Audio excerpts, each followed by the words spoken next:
Fluid dynamics, इसमें दो rule हैं जिसपे आप सारे न्यूमेरिकल देखने वाले हैं। ये पहला रूल है equation of continuity. Equation of, ये क्या कहता है, A1V1 इक्वल्स टू A2V2। किस पे बेस्ड है? तो based on conservation of mass. Conservation of mass. यदि कहीं स्ट्रीमलाइन फ्लो है तो आप जैसे ही एरिया कम होता देखोगे,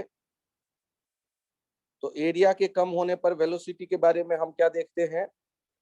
वेलोसिटी वहां जो फ्लो का होगा वो बढ़ जा रही होगी।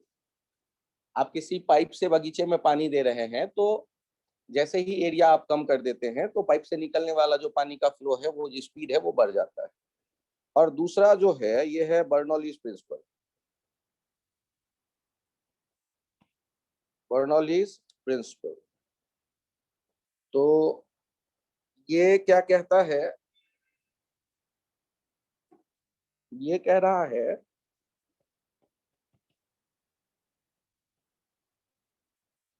ये कहता है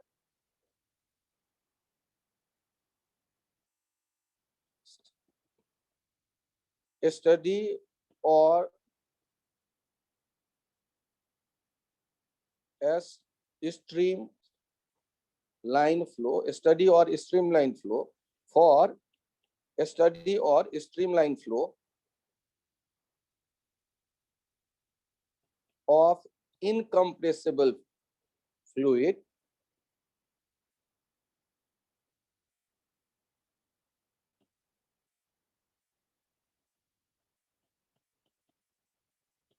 which is irrotational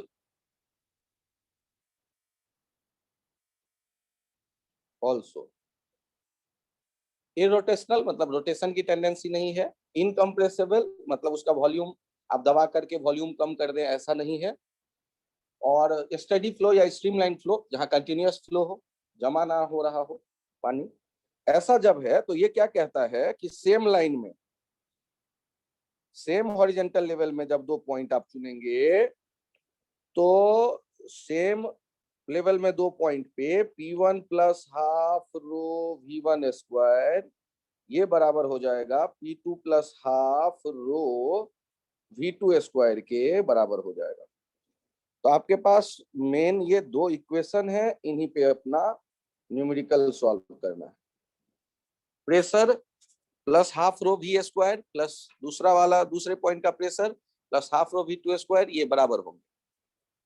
ये सेम लेवल, जनरली 99% केस में सेम लेवल से ही हम लोग काम करेंगे।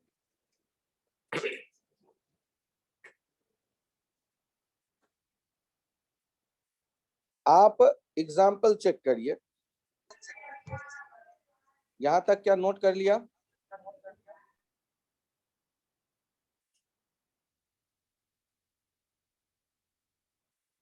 ये स्ट्रीमलाइन फ्लो में रूल आप अप्लाई कर रहे हैं। स्ट्रीमलाइन फ्लो का दूसरा नाम है स्टडी फ्लो।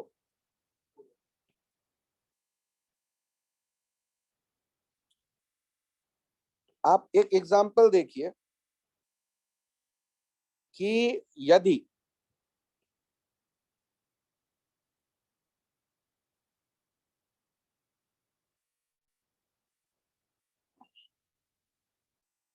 यहां एरिया ए, यहां 2A और यहां 3A है। यदि यहां पर लिक्विड के फ्लो का स्पीड 6 मीटर पर सेकेंड या 18 मीटर पर सेकेंड है, तो बताइए यहां कितना होगा V डैश और यहां कितना होगा V double dash? Area A वाले जगह पर लिक्विड का फ्लो का स्पीड है 18 मीटर पर सेकेंड। तो जहां 2A हो गया एरिया, जहां एरिया डबल हो गया वहां स्पीड क्या होगा, और जहां ट्रिपल हो गया वहां स्पीड क्या होगा? तो 2A इंटू V डैश, ये A इंटू 18 के बराबर देख रहे हैं हम लोग। v डैश हो गया 18/4, 9 metre per second. Good afternoon. और अगला देखिएगा, जैसे a into 18 equals to 3a into v double dash. v double dash हो गया 18/3, 6 मीटर पर सेकेंड। ये तो बड़ा आसान काम है, ये मुश्किल तो नहीं है। आपने जो बर्नौलीज इक्वेशन देखा, बर्नौलीज प्रिंसिपल जो देखा, वो एनर्जी कंजर्वेशन पे बेस्ड है, ये ध्यान रखिएगा, एनर्जी कंजर्वेशन पे बेस्ड है।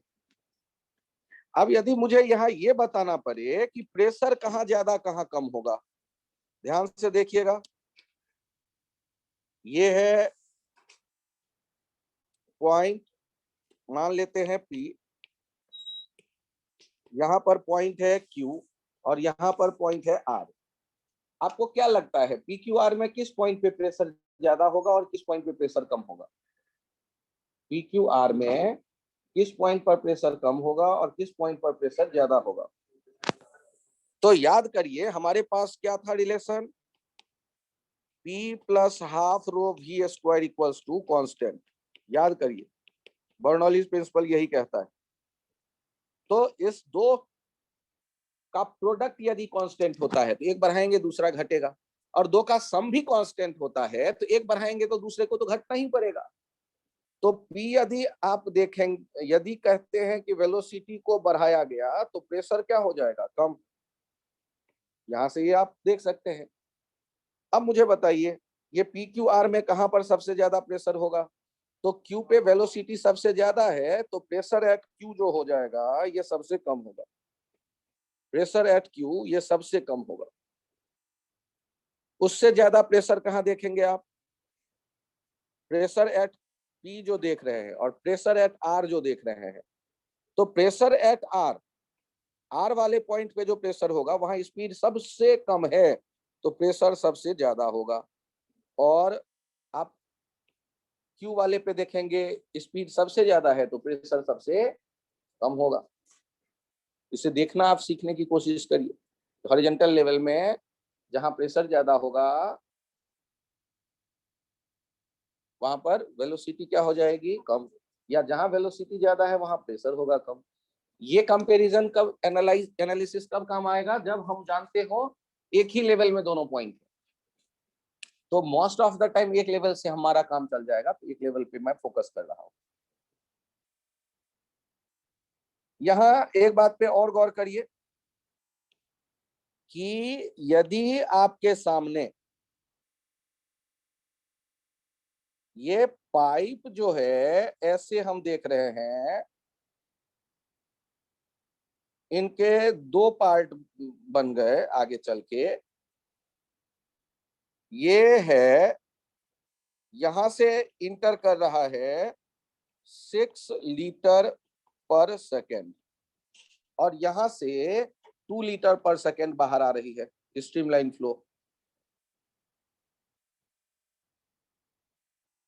तो बताओ इधर से फ्लो का रेट रेट क्या होगा, रेट ऑफ फ्लो। इसके लिए कोई बहुत बड़ा गणित चाहिए। तो किसी पाइप के स्ट्रीमलाइन फ्लो होने पर जहां कहीं जंक्शन दिखे तो जंक्शन रूल क्या कहेगा, flow in equals to flow out. Flow in यदि 6 है, आउट है 2 और तीसरा x, तो हम लोग x क्या कह देंगे, 6 माइनस 2 दैट इज 4 लीटर पर सेकेंड। इसमें कोई कंफ्यूजन? जंक्शन रूल यहाँ पर क्या आ रहा है, जैसे करंट में देखते थे कि करंट जंक्शन पे जितना आती है करंट उतनी जाती है। पानी में देखेंगे फ्लो लिक्विड का, जितना पानी आ रही होगी जंक्शन पे उतनी जाएगी। बैठने की तो कोई व्यवस्था है नहीं, पानी के कहीं जमा होने की कोई सिंक विंक तो है नहीं, फ्लो है, वो स्ट्रीमलाइन है, तो जितना आएगा पानी जंक्शन पे उतना जाएगा। और ध्यान दीजिएगा एक पॉइंट और, एरिया और वेलोसिटी को मल्टीप्लाई करके उसका यूनिट बताइए तो क्या आएगा, एरिया मीटर स्क्वायर।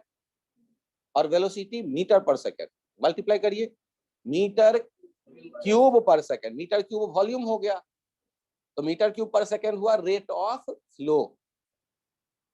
मतलब आप याद रख सकते हैं एक छोटा सा पॉइंट, ये कंसेप्ट, कि यदि मुझे कहीं लिखना है डी वॉल्यूम बाय dt,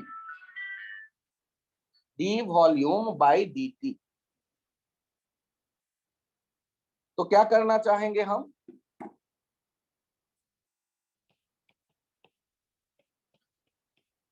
ये आप कह रहे हैं एरिया इनटू वेलोसिटी, ये है rate of flow, rate of flow, D volume by dt area into velocity. देखिएगा ना, मीटर स्क्वायर और मीटर पर सेकेंड मिलके क्या हो जा रहे हैं, मीटर क्यूब पर सेकेंड, तो वॉल्यूम पर सेकेंड ये है। अब आपके सामने यदि ऐसे आ जाए क्वेश्चन, यहां पर पाइप के देख रहे हैं कई रास्ते, एरिया ए 3A, ये ए, यहां पर भी ए, और यहां कह दे रहे हैं 2A, और इस तरफ से लिक्विड इन, इधर से इन, इधर से आउट, और यहां से आउट। इधर से अब वेलोसिटी है 6 metre per second, 12 metre per second, यहाँ 3 मीटर पर सेकेंड, ये 6 मीटर पर सेकेंड। एक मिनट, एक मिनट, ये थोड़ा सा चेंज करना पड़ेगा, डाटा, डाटा मुझे चेंज करना पड़ेगा, एक बार रुक जाए आप, कंसेप्ट रहने दीजिए, एग्जाम्पल में मैं चेंज कर रहा हूं। देखिए, यदि हमसे ये कहा जाए कि यहाँ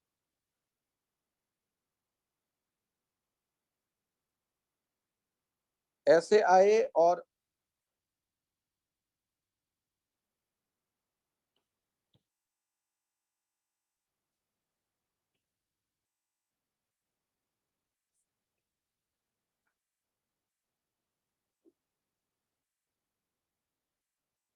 ये एरिया है 6A, ए, यहां से 12 मीटर पर सेकेंड से लिक्विड को मैंने भीतर आते देखा, एरिया ये एक जैसे हैं, तो इनसे जो लिक्विड बाहर आएगा वो तो एक जैसा ही आएगा बाहर। ये भी कितना होगा, फाइंड वी, यहाँ जो लिक्विड का फ्लो है इसमें फाइंड वी आपसे कहा गया। तो हम क्या देखेंगे, जंक्शन तो एक दिख रहा है, तो क्या कहेंगे, flow in equals to flow out. तो इन वाले कितने हैं, 12 into 6A, A into we कहते थे ना, 6A इंटू 12, 6A इंटू 12, और आउट कितने हैं, A into V plus A into V plus A into V, या 6A इंटू 12, ये किसके बराबर हो गया, 3 टाइम्स ए इंटू वी, क्योंकि 3 पाइप से बाहर गया, ए कैंसिल आउट हो गया, तो वी का वैल्यू आ गया 24 मीटर पर सेकेंड। वी का वैल्यू कितना आ गया, 24 मीटर पर सेकेंड। आपने रूल कौन सा सोचा कि रेट जो आने का होगा और रेट जो जाने का होगा वो बराबर कर दे, और रेट आने का कैसे लिखेंगे, एरिया इंटू वेलोसिटी, जाने का कैसे लिखेंगे, हर एक का एरिया इंटू वेलोसिटी लिख के सम कर दो। यदि कोई कंफ्यूजन हो तो बताएं।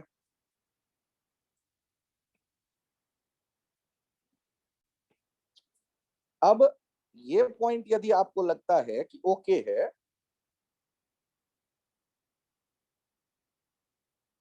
विशाल कौन सा लाइन दिक्कत है, लास्ट वाला लाइन या पहला, अच्छा चलो हटाओ, अगला लिखे हैं, यहाँ एक बात और बताई, यदि मैं कहता हूं कि ये लिक्विड है और लिक्विड भरा हुआ है H height, capital H height, और मैंने ऊपर से एच डेप्थ में एक ऑरिफिस क्रिएट किया, ऑरिफिस छोटा सा छेद, तो यहां से लिक्विड बाहर आएगा और फिर ये लिक्विड प्रोजेक्टाइल की तरह जमीन पे गिरेगा। ये जो वेलोसिटी है ये मैं कैसे पता करूं कि ये किस स्पीड से, सोचो ना बर्तन में छेद कर दें एक हल्का सा, तो उससे पानी बाहर तो आएगा ही आएगा, तो उसका स्पीड क्या होगा हम जानना चाहते हैं। इफ्लक्स वेलोसिटी कहते हैं, अरे नाम कुछ भी हो, वेलोसिटी कहते हैं, कितना होगा। तो ये देखिए क्या करें, एक 0.1 और दूसरा 0.2 मैंने देखे, 1 और 2 एक ही लेवल में देखे, 2 एटमॉस्फेयर में है और 1 भीतर है बर्तन में। तो बर्नौलीज प्रिंसिपल क्या कहता है,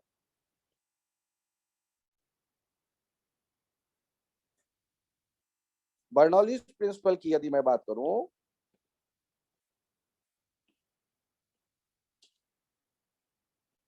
कि ये P1 प्लस हाफ रो, यदि वहां स्पीड है V1 square, P2 plus half rho V2 square को बराबर कर दो। मुझे ये बताओ 1 पे प्रेशर कितना, तो 1 पे हम प्रेशर देख रहे हैं एटमॉस्फेयर प्लस रो GH, क्योंकि H डेप्थ में है, और वहां स्पीड नहीं है पानी का, पानी का स्पीड मुझे बाहर ही दिख रहा है, बाहर एटमॉस्फेयर का प्रेशर मौजूद है और प्लस हाफ रो, और वहां स्पीड है V2 के बदले V रखा, P नॉट दोनों तरफ से कैंसिल आउट हो गया, तो V का वैल्यू कितना आया, √2GH। देखो तो एनर्जी कंजर्वेशन भी तो यही था कि पानी बर्तन के ऊपर वाले सतह से एच हाइट नीचे बाहर निकल के गिरा, तो उस समय एच हाइट नीचे आने में स्पीड क्या होगा, √2GH। इसलिए बर्नौली इक्वेशन को हम कंजर्वेशन ऑफ एनर्जी का दूसरा फॉर्म कहते हैं। तो बर्नौलीज प्रिंसिपल अप्लाई करते वक्त हमें क्या अकल लगानी है कि प्रेशर और हाफ रो V स्क्वायर का जो सम है वो कांस्टेंट होगा, एक ही लेवल में जब दो पॉइंट है। तो बार बार मैं इसलिए कह रहा हूं कि 99% केस में मैं यही अप्लाई करूंगा। हाँ, अलग भी है, अलग अलग हाइट, वो भी चर्चा करेंगे, कम यूज में मैं लेता हूं।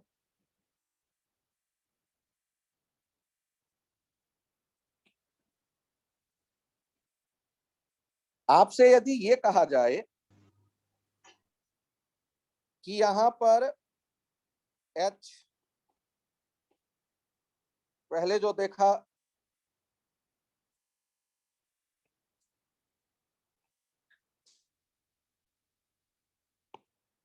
उसमें ये कहा जाए कि यहाँ जो आपने छेद कर दिया H डेप्थ में, उसके बाद वहां से पानी निकल करके आया वेलोसिटी √2GH, ये कहां जा करके गिरेगा, रेंज बताओ। तो आप याद करिए कि H हाइट के टावर से जब हम किसी पार्टिकल को हॉरिजेंटली थ्रो करते थे, तो यहाँ हाइट का टावर देखो H-H, और हॉरिजेंटली V स्पीड से थ्रो करते थे, तो रेंज कैसे लिखते थे, V इंटू टाइम, और टाइम कैसे आता था, तो SY equals to half AY T square, क्योंकि UY तो है नहीं, हाफ GT स्क्वायर और H-H।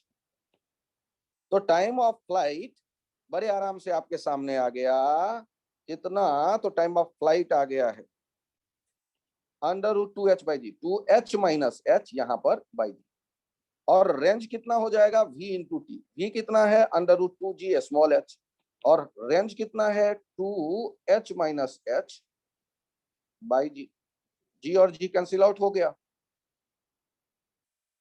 और मैक्सिमा मिनिमा, तो R का मैक्सिमम वैल्यू मिलेगा जब हम dr/dh डिफरेंशिएशन 0 कर दें, और इसे सॉल्व करके हमें पता चल जाता है स्मॉल h यदि h/2 कर दें तो मैक्सिमम हो जाएगा रेंज। बर्तन में किसी भी हाइट पे छेद करते हैं तो रेंज एक जैसा नहीं रहता, तो मैक्सिमम रेंज कब मिलता है, जब बीच में छेद करते हैं। सर प्रोजेक्टाइल में आपने एच हाइट के टावर से गिरने का टाइम √2H/g, H-H हाइट से गिरने का टाइम √2H-H/g, वेलोसिटी कितना है V, मल्टीप्लाई कर दो, Sx आ गया, Sx इक्वल्स टू uxt। ये रेंज कैसे आया होगा, तो मैं फिर से फॉर्मूला याद दिला दूं आपको एक बार, Sx इक्वल्स टू uxt से आया है, R equals to V into T. और h/2 डेप्थ में यदि आप छेद करें कैपिटल h/2 पे तो मैक्सिमम रेंज मिलने वाला है। सर ये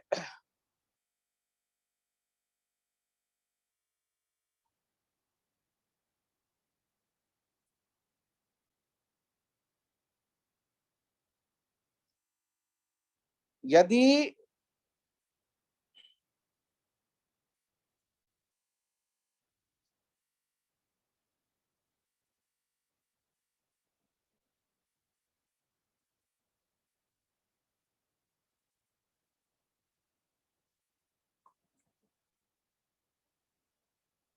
आप यदि बात करें इस जगह क्वेश्चन में कि पानी भरा हुआ है ऊपर h हाइट तक, तो मैंने अलग अलग पोजीशन दिखाए आपको, ध्यान से देखिए तो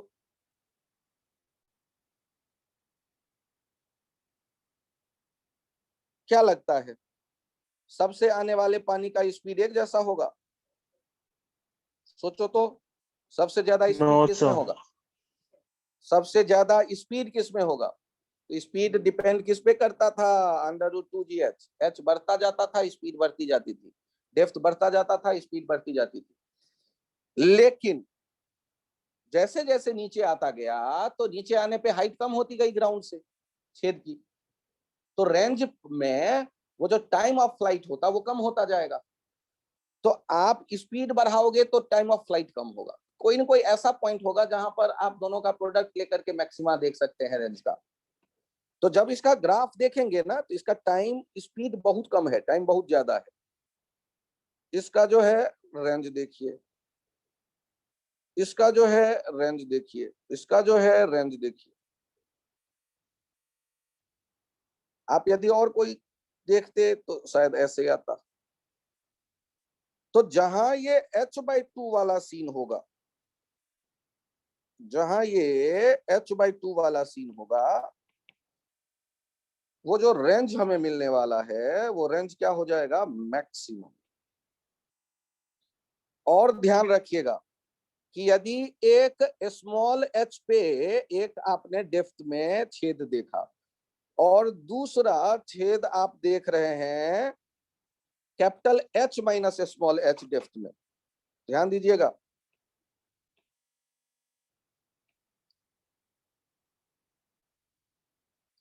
तो उनके रेंज क्या हो जाएंगे? सेम। उनके रेंज हो जाएंगे सेम। या यूं कह लो कि ऊपर से देखो h और नीचे से भी देखो h, तो ऐसे जो आपके पास आने वाला होगा,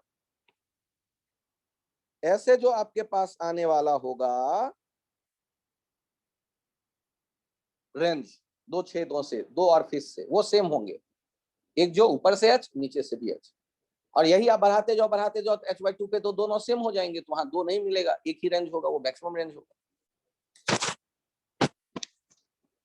तो ये कुछ ऐसे आइडियाज हैं जो एज इट इज याद रहने चाहिए। सर ये रेंज सेम क्यों हो गया? हाँ हाँ, अच्छा चेक करो ना। रेंज एक के लिए आप लिख रहे हो, यहाँ इसके लिए मैं कह देता हूँ V1 और यहाँ कह देता हूँ V2, तो दोनों के लिए ये range R1 equals to R2 दिख रहा है। तो R1 यदि लिखते तो V1 इंटू T1, V1 क्या हो जाता है? √2g स्मॉल h, और T1 क्या हो जाएगा? 2h minus h/g। और जबकि R2 लिखेंगे तो कैसे लिखेंगे आप? R2 लिखेंगे तो लिखेंगे V2 इंटू T2, V2 लिखेंगे √2g h माइनस h, क्योंकि और टावर का हाइट अब स्मॉल h √2h/g। देखिए दोनों का जो वैल्यू आ रहा है R1 और R2 का एक जैसा होगा, न्यूमेरिकली भी चेक करके देखिए। तो R1 और R2 क्या दिख रहे हैं? एक जैसा। कब? जब एक का हाइट h है, एक का डेप्थ h है और दूसरे का capital H minus small h है।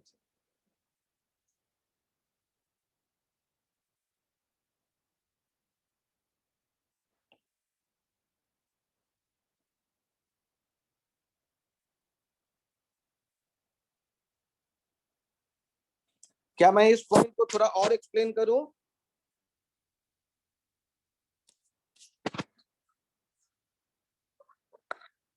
सर एक बार लिख लेने दो, सांस लेने दो, फिर बताऊंगा।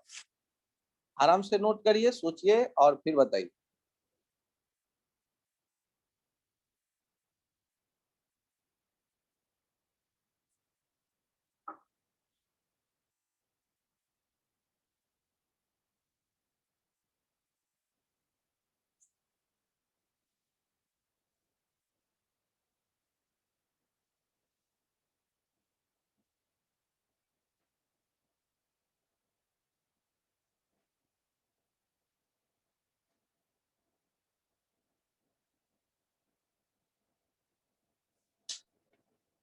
सर हाँ बताइए।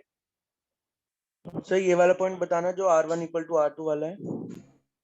R1 का फॉर्मूला जो लिखा गया है पहला, उस फॉर्मूले से जान पहचान हुई या नहीं? हो गई सर। और R2 भी उसी तरह लिख दिया है। और दोनों के वैल्यू को अब देखो, दोनों के वैल्यू एक जैसे हैं या अलग, ये खुद देख के डिसाइड करो अपने आंखों से। दोनों के वैल्यू में देखिए, स्मॉल जी कैंसिल आउट हो गया है, 2 2 जा 4 है, स्मॉल h इंटू ब्रैकेट में capital H minus small h है, दोनों का एक ही जैसा रिजल्ट है।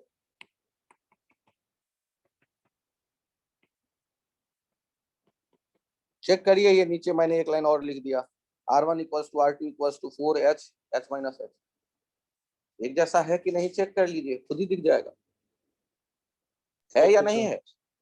है। Yes sir. आपको यहाँ यदि प्रूफ करना पड़े कि सर एक बार प्रूफ करके बताओ कि मैक्सिमम रेंज कहाँ होगा, तो ध्यान से देखिए, ये h हाइट पानी भरा हुआ, यहाँ से वेलोसिटी आपने डिराइव कर लिया अंडर रूट 2gh। अब जो टावर, जिस टावर से ये फेंका गया बॉल आप इमेजिन कर रहे हैं, उस टावर की हाइट कितनी दिख रही है, h माइनस h। अब ये जो पानी ऐसे आकर के गिरेगा टावर के ऊपर से, मान लो बॉल थ्रो किया तो जहां जमीन पे आके गिरेगा, तो इसके लिए आप पहले ये x बना लेते थे, ये y बना लेते थे, vertical downward gravitational acceleration g है। आपको यहाँ एस वाई दिख रहा होगा, एस वाई, और आपको ये ए वाई भी दिख रहा है। यू वाई कितना होगा, शुरू में कोई डायरेक्शन वर्टिकल में स्पीड नहीं है, तो आप क्या लिखेंगे, ये ए से बी तक का टाइम कैसे निकालेंगे, A to B along Y, along Y क्या लिखेंगे आप, S Y equals to U Y T plus half A Y T square. S Y कितना हो गया, H minus H, U Y 0 हो गया, plus half into G into T square, तो T का वैल्यू कितना हो गया, अंडर रूट 2h-h/g। अब आपको ढूंढना है कि ये कहां जाकर के गिरा, मतलब एस एक्स, जिसे आप कहते हैं रेंज। तो ए एक्स तो है ही नहीं, ए एक्स तो 0 है, क्योंकि हॉरिजॉन्टल डायरेक्शन में यहाँ पर ग्रेविटी के अलावा कोई फोर्स मान ही नहीं रहे हम, जब बाहर आ चुका है ये पानी नीचे गिरते वक्त। तो अब इस केस में एस एक्स कैसे लिखेंगे, तो एस एक्स लिखेंगे, एस एक्स लिखेंगे you x T. You x T कैसे लिखेंगे, यू एक्स टी चेक कर लीजिए, एक्सलेशन नहीं था तो यू एक्स हो गया अंडर रूट 2gh, और टी हो गया अंडर रूट 2h-h/g। मतलब रेंज कितना आ गया, तो मैं बाद में बगल में लिख देता हूं, रेंज आ गया अंडर रूट 4h/h-h, या अंडर रूट, या आर आ गया under root 4 small h into capital H minus 4h²। अब यदि मैं आर का मैक्सिमम वैल्यू देखना चाहता हूं, तो आर का मैक्सिमम वैल्यू देखना चाहता हूं, तो यहाँ आर स्क्वायर को भी चेक कर लो, आर स्क्वायर कितना हो जाएगा, 4h माइनस 4h²। आप यदि जानते हैं, आप यदि जानते हैं कि आर मैक्सिमम होगा, तो आर स्क्वायर भी मैक्सिमम होना चाहिए। आर स्क्वायर मैक्सिमम होने का मतलब D R square by D H equals to 0, R square के मैक्सिमम करने के लिए। और डिफरेंशिएशन में आप देखेंगे 4h माइनस 8h, इसको 0 से इक्वेट किया तो स्मॉल h हो जाएगा 4h/8, ये हो गया h/2। यदि कैपिटल H/2 वाला जो सिचुएशन होगा उस जगह छेद करते हैं तो जो रेंज आएगा वो मैक्सिमम होगा।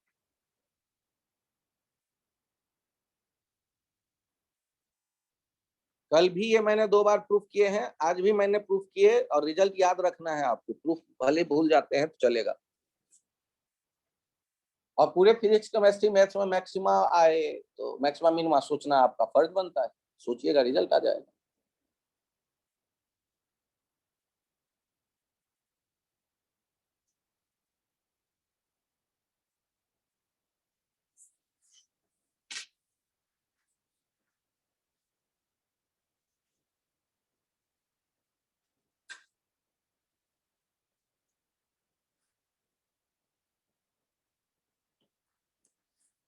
आप यहाँ, मैं फिर से याद रखें, आप इसके लिए कोशिश कर रहा हूं। बताइए, ये है 80 सेंटीमीटर का कंटेनर, एक मैंने 20 सेंटीमीटर पे और एक मैंने 60 सेंटीमीटर पे और फिश क्रिएट किया। इन दोनों के रेंज में कौन ज्यादा होगा और कौन कम होगा? दोनों के रेंज में कौन ज्यादा कौन कम? तो दोनों इक्वल होंगे, क्योंकि एक H है, दूसरा H-H है। एक स्मॉल h है, दूसरा capital H minus small h है। तो रेंज यदि पूछे तो दोनों केस में रेंज सेम हो जाएगा। एग्जांपल की तरह तुरंत दिखना चाहिए।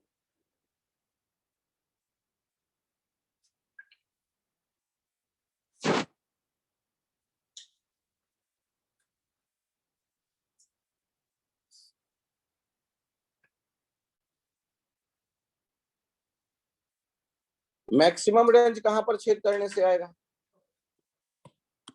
40 पे यदि आप ऑर्फिस क्रिएट करेंगे तो मैक्सिमम आएगा।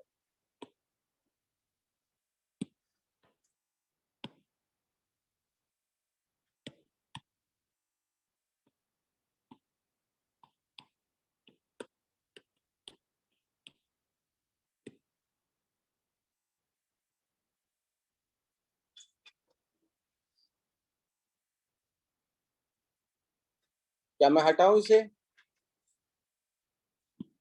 ये बताइए मुझे कि यदि एक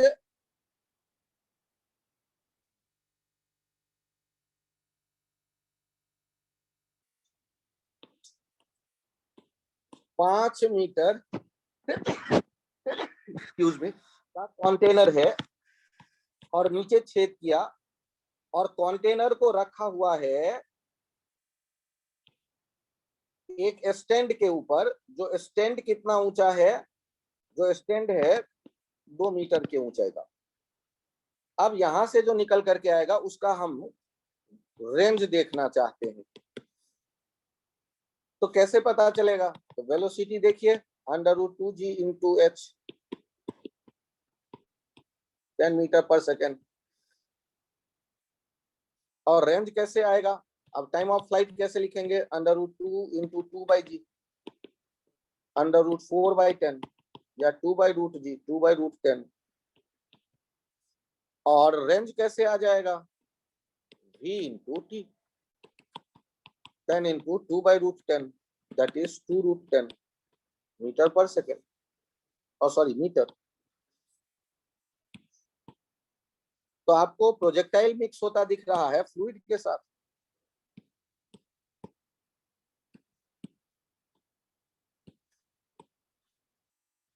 कोई कंफ्यूजन है तो बताइए। रेंज के लिए कितने हाइट के टावर से थ्रो किया गया है? 2 मीटर के हाइट के टावर से थ्रो किया गया है। तो √2h/g में h कौन सा लेंगे? 2 मीटर। और वेलोसिटी वाला √2gh में कौन सा h लेंगे? पानी का डेप्थ 5 मीटर। अरे ओके, अब रहा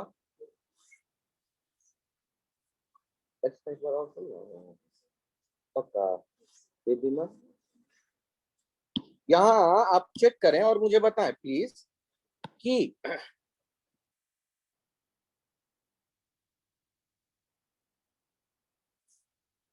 किसी फायर फाइटर ने, किसी बिल्डिंग में आग लगी हुई है और उस पे पानी फेंकना पाइप से शुरू किया, तो क्या लगता है कि पानी यदि भी स्पीड से निकल रहा हो पाइप से ए एरिया ऑफ क्रॉस सेक्शन है, तो क्या पाइप को होल्ड करने में फायर फाइटर को मेहनत करना पड़ेगा या नहीं? पाइप को पकड़ना पड़ेगा, जोर से होल्ड करना पड़ेगा या नहीं? यदि किसी छोटे बच्चे के हाथ में वो पाइप पकड़ा दो और पानी ऑन कर दो, तो क्या हो सकता है कि पाइप के साथ बच्चा भी धकेल दिया जाए कहीं और। मतलब आपको होल्ड करना पड़ेगा। तो आप एक रॉकेट प्रोपल्शन वाला कॉन्सेप्ट जानते हैं, ध्यान से देखिएगा। जब भी किसी सिस्टम से मास निकलता है तो एक फोर्स आता है सिस्टम पे, जिसे आप कहते हैं थ्रस्ट। प्रैक्टिकली फील करो, जैसे रॉकेट में से गैस निकलता है तो रॉकेट पे फोर्स लगता है या नहीं? तो यदि पानी में से पाइप में से पानी निकला तो पाइप पे फोर्स लगेगा या नहीं? अब इस फोर्स का वैल्यू कैसे कैलकुलेट करें? तो इसके लिए एक रिलेशन दिया हुआ है, ये वेरिएबल मास सिस्टम में हम जानते हैं। वेरिएबल मास सिस्टम यदि कहीं है तो उसमें हम जानते हैं कि एफ थ्रस्ट, ये जो है ये लिखते हैं जिस रिलेटिव स्पीड से सिस्टम से मास अलग हुआ या जुड़ा, और rate of change of mass, इन दोनों का जो प्रोडक्ट होता है ये थ्रस्ट फोर्स देता है। यदि किसी तरह मैं ये कैलकुलेट कर सकूं तो हमें थ्रस्ट पता चल जाएगा, और एक बार मैं कैलकुलेट कर लूंगा तो आगे के लिए मैं याद रखूंगा। ध्यान से देखो, डेल्टा टी टाइम में कितना मास बाहर आ जाएगा इस पाइप के भीतर से? तो ध्यान से देखिए, डेल्टा टी टाइम में इतने डिस्टेंस का, डेल्टा टी टाइम में यहाँ से यहाँ तक, डेल्टा टी टाइम में मैंने मान लिया वी डेल्टा टी, इतने दूर में जो भी मास होगा वो बाहर निकल आएगा। क्यों? क्योंकि वी स्पीड से आ रहा है ना। तो डेल्टा टी टाइम में कितना लेंथ कवर कर सकता है पानी? V D T. उतने दूर में जो भी पानी होगा डेल्टा टी टाइम में पाइप के मुंह से बाहर निकल आएगा। तो डेल्टा टी टाइम में सिस्टम से कितना मास बाहर आया और किस स्पीड से? तो पाइप के रेस्पेक्ट में किस स्पीड से बाहर आ रहा है? वी स्पीड से। और डेल्टा एम कैसे लिखेंगे? तो डेल्टा एम लिख रहे हैं, ध्यान दीजिएगा, एरिया को लेंथ से मल्टीप्लाई करिए वी डी टी से, एरिया इंटू लेंथ, और उसको डेंसिटी से मल्टीप्लाई कर दीजिए, तो क्या हो जाएगा? मास। अरे यहाँ डेल्टा एम कैसे लिखोगे यार? ध्यान से देखो, कैसे लिखोगे? Volume into density. वॉल्यूम कैसे लिखोगे? Area into length into density.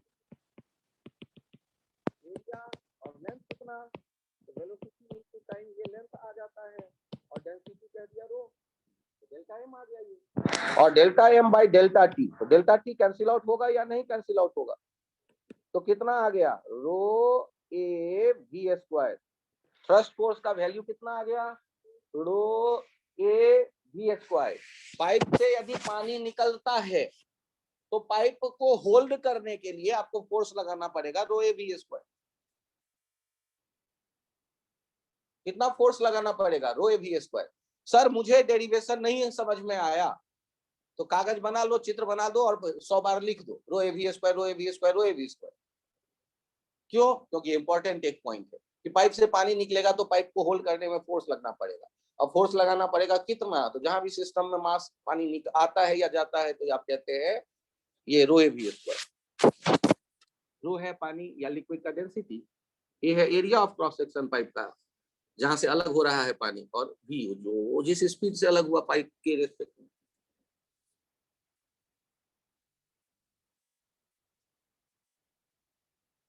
ये डेल्टा एम लिखना फिर से समझाऊं, आप भी स्पीड से पानी बाहर आएगा ना, तो कितने टी टाइम में कितने दूर तक का पानी? V D T. Delta T time में कितने दूर तक का पानी? V D T. Length cover करके आएगा पानी, आगे वाले सिरे से बाहर कूद पड़ेगा।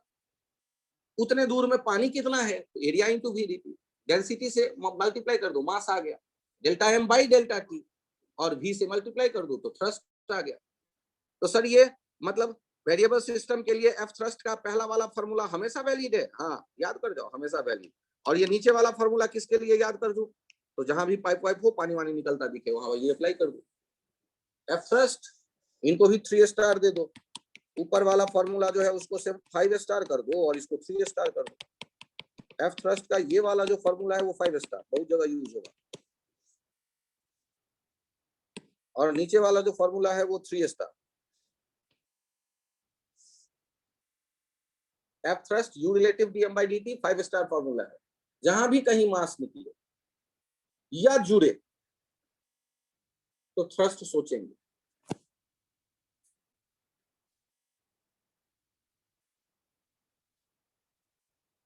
यदि आपने ध्यान देना, फ्रिक्शनलेस सरफेस पे बर्तन के साथ एम मास का एक रखा देखा पानी से भरा ड्रम, बर्तन के साथ पानी का एम मास है, और यहाँ जो छेद किया वो ए एरिया का, और कितने डेप्थ में, एच डेप्थ में। तो जैसे ही छेद से पानी निकलेगा तो पानी निकलेगा तो ये इस पे फोर्स लगेगा पीछे या नहीं? कौन सा फोर्स लगेगा? थ्रस्ट। सर ऐसे कैसे थ्रस्ट लगेगा? अरे सोचो यार, पानी निकला तो क्या थ्रस्ट नहीं आएगा? और यदि आएगा तो थ्रस्ट के कारण ये एक्सलेट हो सकता है। थ्रस्ट यदि है तो एक्सलेट हो सकता है। कब? यदि सरफेस स्मूथ हुआ तो एक्सलेशन कितना लिखेंगे आप? एक्सलेशन लिखेंगे थ्रस्ट बाय मास। थ्रस्ट कितना लिखेंगे? Rho A V square by M. V square कितना हो जाएगा? 2gh by M. क्या ये पसंद आया कि पानी यदि निकल रहा है तो आप जानते हो यार, अंदर रूट 2gh उसी का ना स्क्वायर, तो रूट 2gh। ये बात कुछ हजम नहीं।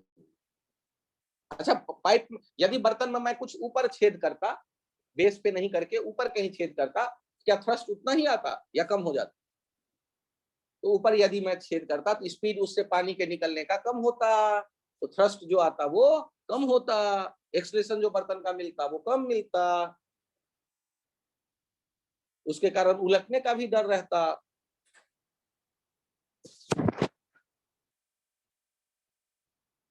क्या ये फॉर्मूला मैं फिर से समझाऊं? थ्रस्ट का फॉर्मूला क्या लिखते? Rho A V square by M. V square कितना हो जाता?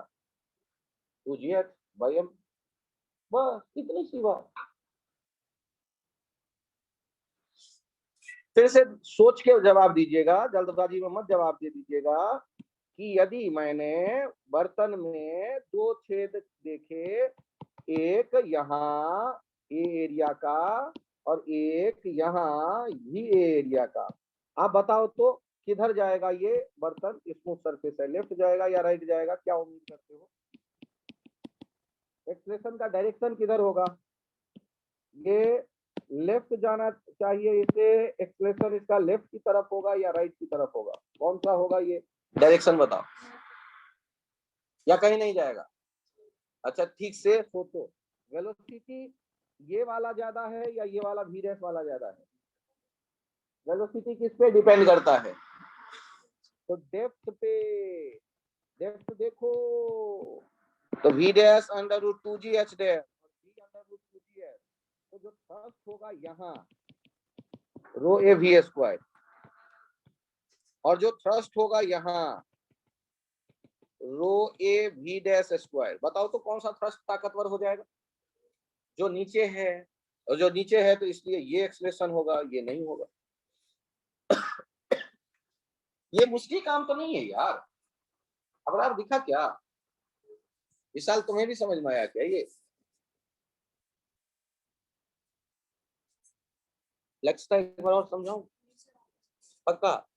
हाइट से क्या अंतर पड़ रहा है? जितने ज्यादा डेप्थ में होगा उतना ज्यादा प्रेशर, उतना ज्यादा स्पीड, और जहां ज्यादा स्पीड वहां थ्रस्ट ज्यादा।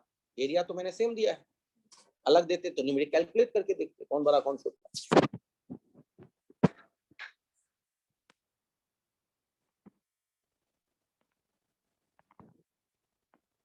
ये थ्रस्ट वाला कंसेप्ट याद हो गया सबको? अच्छा ये बताना,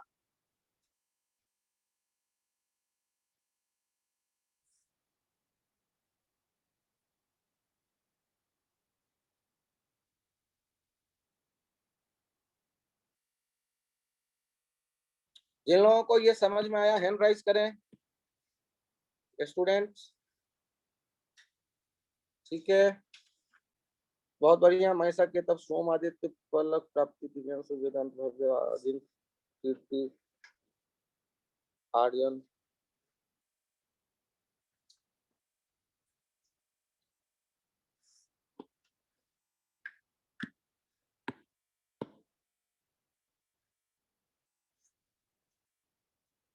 अच्छा सोचो, एक पाइप से पानी निकल के आया और वो जा करके टकराता है एक ब्लॉक से जो स्मूथ सरफेस पे रखा हुआ है, और टकरा करके पानी ऐसे बिखर गया, तो क्या ब्लॉक पे थ्रस्ट लगेगा या नहीं लगेगा? इस पानी के टकराने से लगेगा या नहीं लगेगा? और यदि लगेगा, ये थ्रस्ट कितना लिखोगे? तो जितना यहाँ पर थ्रस्ट आया उतना ही तो वहां भी थ्रस्ट आएगा। तो यहाँ थ्रस्ट कितना लिख दोगे? रो ए वी स्क्वायर। ब्लॉक का एक्सलेशन चाहिए तो एम से डिवाइड कर दो। और यदि ये पानी रिबाउंड होता, बाई चांस ऐसा सोचा गया हो, तो ट्वाइस कर देते, क्योंकि आने वाला फोर्स और फिर वापस होगा, उसके भी झटके लगे। यदि रिबाउंड होता तो ट्वाइस कर देते। सर मीनिंग समझाना, पहले ये चित्र बना लो अपने कॉपी पे। ये ब्लॉक एक देखो और ये स्मूथ सरफेस देखो, और पानी के टकराने पर पानी बिखर गया, और तब ब्लॉक का एक्सलेशन हमें बताना है। ब्लॉक का एक्सलेशन जो ब्लॉक का होगा वो thrust upon mass block. Thrust कितना लिखते हैं? Rho A V square by mass block. तो आप इस कंसेप्ट को देख लो, फील कर लो।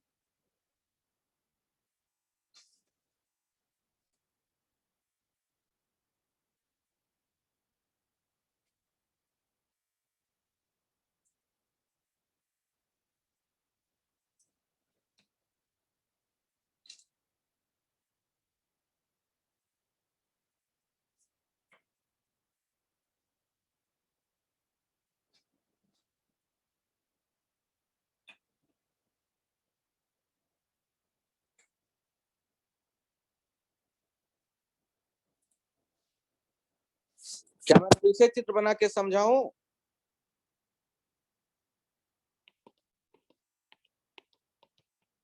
ये पानी का फ्लो है और आके ये बिखर रहा है टकरा के, जिसके कारण ब्लॉक एक्सलेट होने लगा। तो ब्लॉक का एक्सलेशन फोर्स अपॉन मास,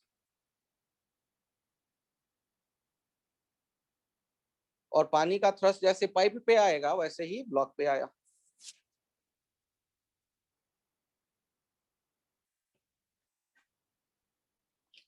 अच्छा ये बताओ, यदि पाइप को मैंने टर्न लेते देखा,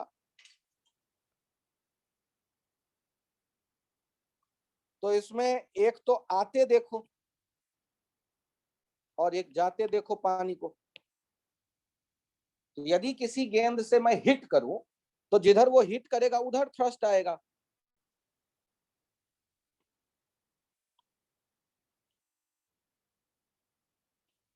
रो ए वी स्क्वायर। और यदि निकला, तो जिधर निकला उसके अपोजिट थ्रस्ट आएगा, रो ए वी स्क्वायर।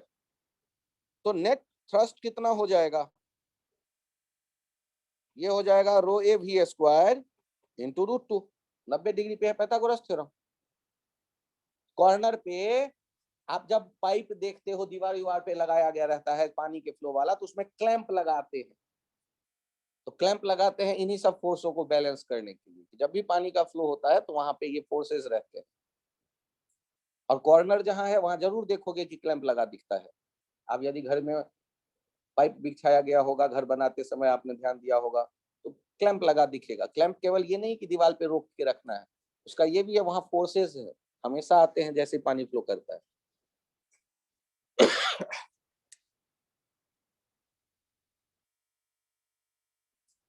क्या ये चित्र फिर आया?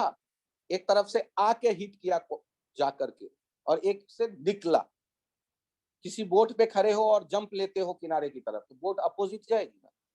तो पाइप में से पानी यदि निकल के राइट आया तो बोट पे पाइप पे फोर्स लेफ्ट लगा।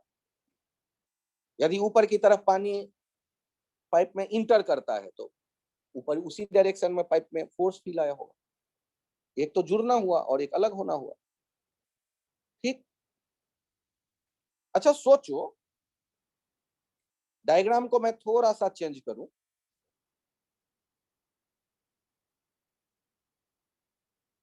मान लो इस शेप में जमीन पे लेटा पड़ा है एक पाइप, और इसमें आपने पानी का फ्लो ऑन किया, एक इन होता देखो, इधर आता देखो, और फिर एक इधर जाता देखो।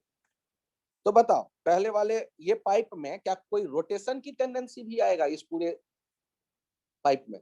तो ध्यान से देखिए, पहले पॉइंट पे थ्रस्ट किधर किधर दिखेगा, इधर इधर, उसका नेट इधर आ गया, rho A V square root 2, rho A V square root 2 यहां आ गया ये वाला। और यहां पर चेक करो, एक इधर आया,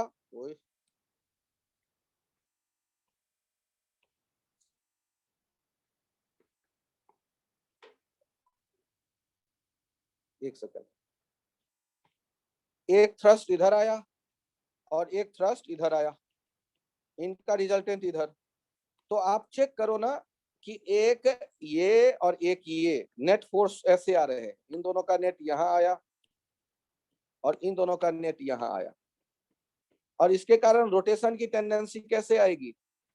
क्लॉकवाइज। सर मुझे नहीं दिख रहा। अरे यार, ऐसे तुम्हारे पास एक रखा गया हो और इनमें मैं फोर्स लगाऊं ऐसे इधर और इधर, तो इसके कारण क्या रोटेशन की टेंडेंसी ऐसी नहीं जनरेट होगी? होगी ना, एंटी पैरेलल फोर्सेस रोटेट तो करवाने की कोशिश कर ही सकते हैं। नेट टॉर्क जीरो है, नेट फोर्स जीरो है, नेट टॉर्क थोड़े ना जीरो है। दिखा या नहीं दिखा इस पूरे पाइप में एक रोटेशन की टेंडेंसी?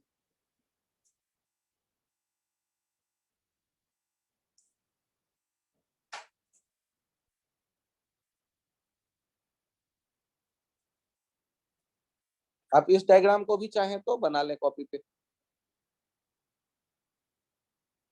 छोटा सा आइडिया है कि पाइप में इंटर करेगा पानी, उस डायरेक्शन में भी थ्रस्ट आएगा, और कहीं टर्न लेगा तो टर्न से दूर हट रहा है तो उस टर्न की तरफ भी थ्रस्ट आएगा।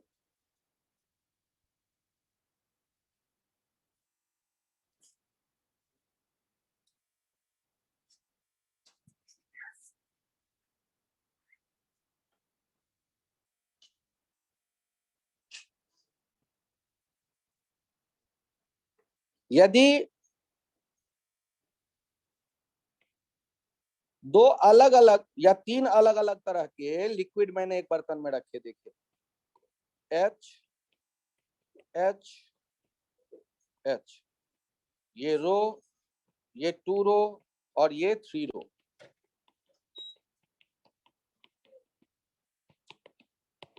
मुझे ये बताओ आप लोग कि यदि तीन अलग अलग तरह के लिक्विड है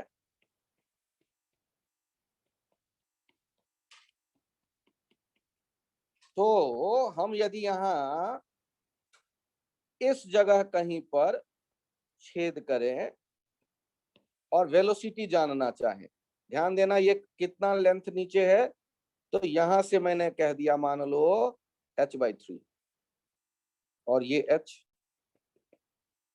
तो मैं ये यहां से निकलने वाले लिक्विड का इफ्लक्स वेलोसिटी देखना चाहता हूं। तो कैसे लिखेंगे इसे? सर मैं तो फार्मूला याद करके बैठा हूं √2g, ना ना ना, यहाँ लफड़ा है थोड़ा। क्या करेंगे? तो दो पॉइंट चुनेंगे, 1 और 2, दो पॉइंट चुनेंगे 1 और 2, और बर्नौली प्रिंसिपल अप्लाई करेंगे। वो क्या कहता था? P1 plus half rho V1 square, rho 1 V1 square equals to P2 plus half rho V2 square. Rho 1 rho 2 नहीं करेंगे, जो लिक्विड भीतर वही लिक्विड बाहर।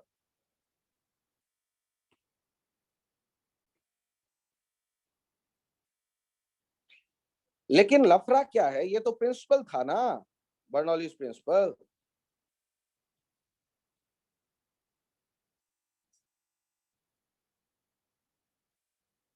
आप बताइए P1 के बदले क्या लिखेंगे? तो P1 के बदले लिखेंगे P0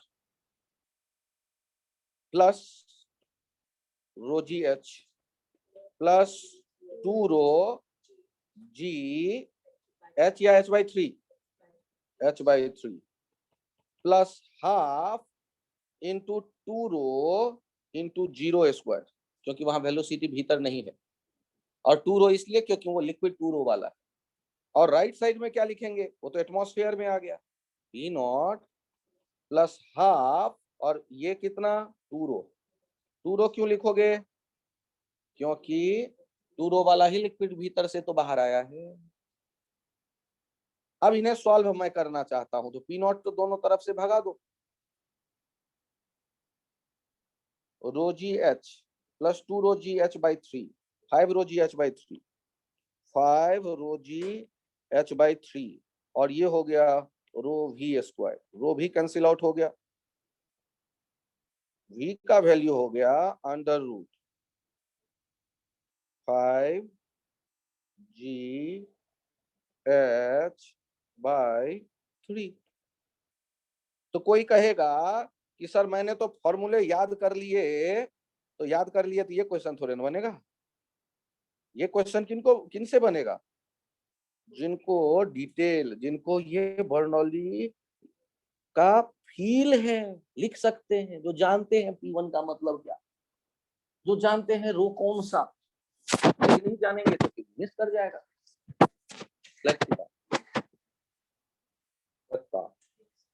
ये दिमाग जिन लोगों के समझ में आ गया हैंड रेज करें प्लीज।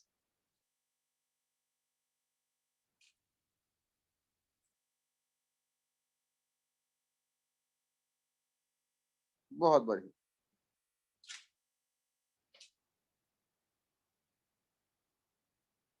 तो हम लोगों को फ्लूइड मैकेनिक्स में रूल कितने मिले? क्या 10-20 या 2-3 फॉर्मूले आए?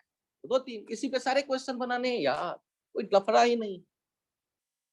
अब इनमें मैं 25 दिन भी लगाऊंगा तो यही काम धीरे धीरे करूंगा, और 2 दिन भी कल भी यही सब बताया, आज भी वही बता रहा हूं, और यही हमें याद ही करना है। फॉर्मूले थोड़े 2 नए आज आपको बता दिए मैंने। कौन कौन से? एक तो पानी निकलता है तो फोर्स जनरेट होता है, थ्रस्ट, रो एवी स्क्वायर, ये फील दिया आपको। कौन सा 1? ये P0 तो कैंसिल आउट हो गया, वो प्रोडक्ट वाला थोड़े ना है कि 1 लिखेंगे। 0 0 0 ना,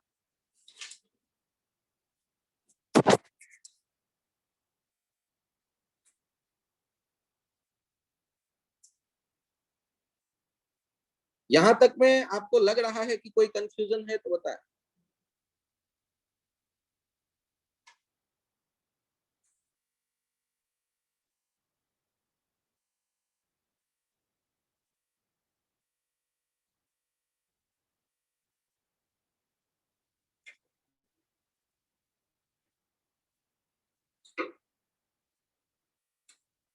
यहां देखिए एक पॉइंट है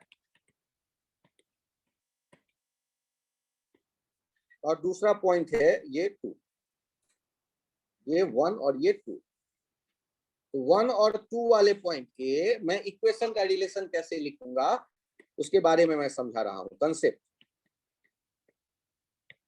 एक तो इक्वेशन आता है A1V1 इक्वल्स टू A2V2, और दूसरा इक्वेशन आता है P1 plus half rho V1 square equals to P2 plus half rho V2 square.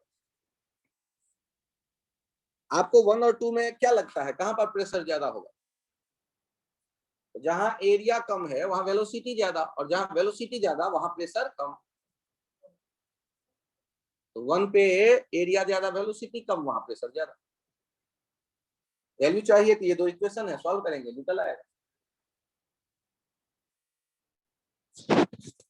अच्छा अब ध्यान देना,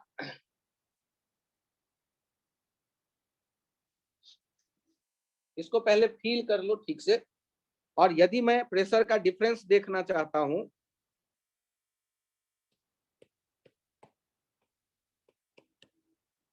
P1 माइनस P2, ये डेल्टा P हमें दिखेगा, ये कितना होगा, हाफ रो कॉमन हो जाएगा V2 square minus V1 square.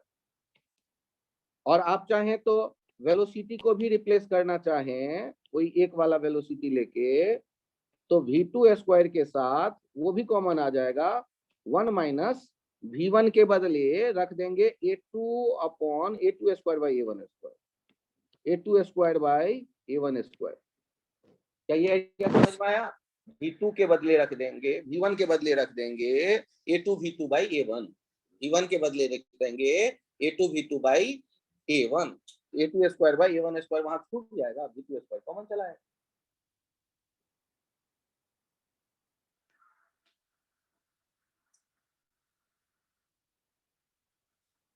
सोचो, यदि हमें पता है कि 1 पे प्रेशर ज्यादा है, यदि वहां मैं छेद कर दूं, वहां बहुत ज्यादा ऊंचाई का फवारा बनेगा पानी का। 2 वाले पे छेद कर दूं तो कम ऊंचाई का फवारा बनेगा। सर 2 पे वेलोसिटी ज्यादा है, अरे वो हॉरिजॉन्टल ज्यादा है ना, वर्टिकल थोड़े ना। तो छेद करेंगे तो वर्टिकल किसके कारण जाएगा, प्रेशर के कारण। तो प्रेशर किसका ज्यादा था, 1 पे या 2 पे? तो 1 पे ना, जहां पर वेलोसिटी कम है वहां प्रेशर ज्यादा है 1 पे। तो 1 वाले पॉइंट पे यदि प्रेशर ज्यादा है, तो यदि पाइप में छेद कर दूं तो वो ऊपर भागेगा पानी ज्यादा ऊंचाई तक, और 2 पे छेद करूंगा तो कम ऊंचाई तक। यहाँ इस बात पे गौर करो कि यदि कोई यूनिफॉर्म पाइप होता और इसमें लिक्विड जा रही होती, ध्यान देना, इसमें 2 जगह मैं छेद करके एक यू शेप का ट्यूब लगा देता, यू शेप का ट्यूब लगा देता। ध्यान देना, किस शेप का, यू शेप का।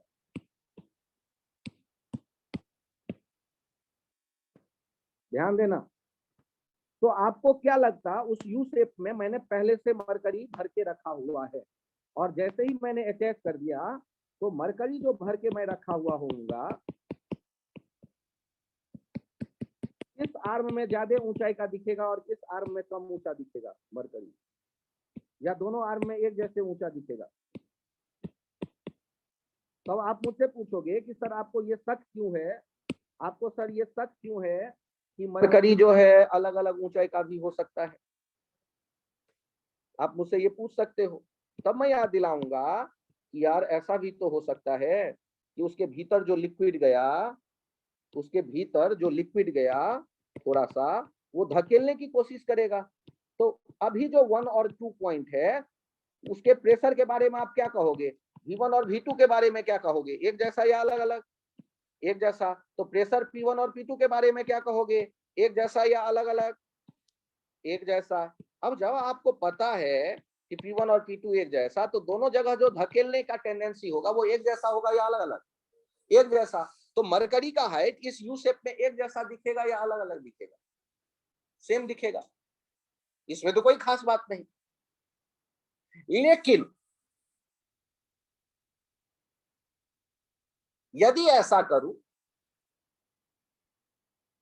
कि पिछले वाले ट्यूब में जाके ट्यूब अटैच करो 1 और 2 पॉइंट पे,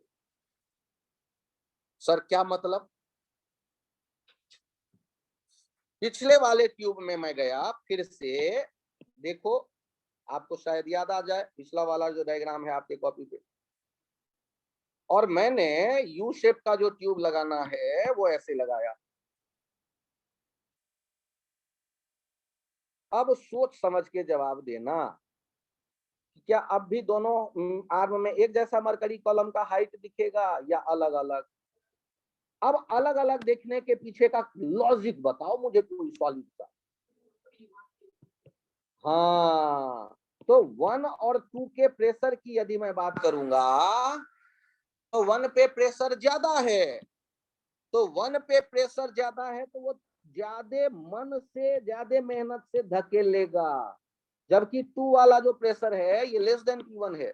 तो मरकरी का कॉलम यदि मैं बनाऊं तो किधर ज्यादा नीचे दिखेगा, लेफ्ट साइड, और ज्यादा ऊपर किधर से पहुंच गया होगा, राइट साइड, क्योंकि लेफ्ट साइड में प्रेशर ज्यादा होने के कारण वो धकेल देगा मरकरी, और दूसरी तरफ मरकरी हाई डेंसिटी वाला है, मरकरी ऊपर उठ जाएगा।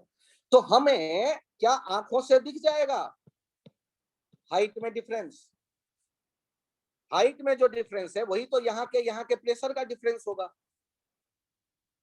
3 और 4 के प्रेशर का डिफरेंस, और 3 और 4 पे जो प्रेशर का डिफरेंस है वही 1 और 2 के भी डिफरेंस होना चाहिए। यदि 1 और 2 पे एक जैसा होता तो ये 3 और 4 पे अलग अलग प्रेशर होता ही नहीं, वो भी एक जैसा होता। तो आप क्या ये कह सकते हैं कि 3 और 4 में जो आंखों से दिख रहा है डिफरेंस, ये 3 पर प्रेशर ज्यादा था ना, तो 3 पर जो प्रेशर आप देख रहे होंगे और 4 पे जो प्रेशर देख रहे होंगे, वो प्रेशर इसी मरकरी के कॉलम के एक्स्ट्रा कॉलम के हाइट के प्रेशर के बराबर का होगा। तो आपने जो लिखा था एक रिलेशन, कौन सा रिलेशन लिखा था आपने लिखा था P1 माइनस P2, और वो कितना लिखा था, half rho V2 square minus V1 square, ये लिखा था ना। और ये जो प्रेशर का डिफरेंस है यही हो जाएगा रो mercury into G into delta H के बराबर। ये यदि V2 का वेलोसिटी आपको चाहिए, V2 का वेलोसिटी चाहिए तो 1/2 रो V2 स्क्वायर, और ब्रैकेट में कौन सा था 1 minus A2 square by A1 square. A1 A2 पता होगा तो V2 में ये रिलेशन आ गया डेल्टा एच के साथ।